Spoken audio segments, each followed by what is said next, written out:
Trevor, I have been to the mountaintop, and I have looked over and seen where we are going as a country.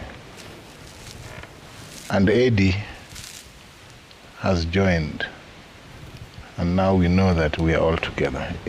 Trevor, on the 7th of February 2023, when we first visited State House as a team of 7 members of Parliament, we were castigated.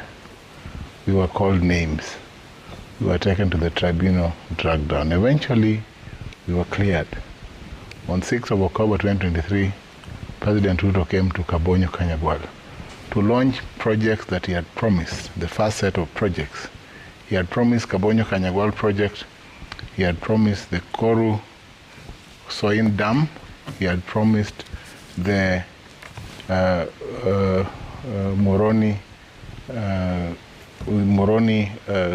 Junction Road to Kisumu, Mamboleo Road.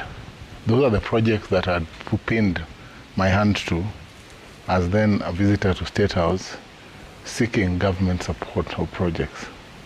Of course, later Eddie stopped talking to me. He told me I'd joined government. But I told him that one day we will be together. And I'm glad that we've gone full cycle. And this is what we call political hig-haga.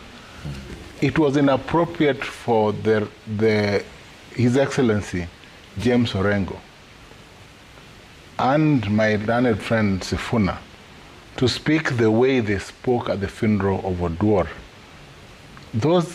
You do not speak to the president like that when he visits and is attending a funeral. That was inappropriate. Number 2, Trevor, and maybe Eddie will correct me if I'm wrong.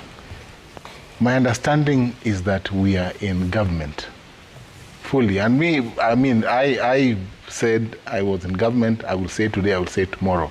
I will say Ruto will get a second term because that's what I believe in. I do not change. I know that the mongrel is talking about is because Eddie, for instance, chairs the road committee and is the vice chair of CPIC. So he's doing an oversight committee, but also is chairing a mainstream departmental committee. He chairs the JLAC. So to an extent, these are 2 chairs, and these are 2 vice chairs.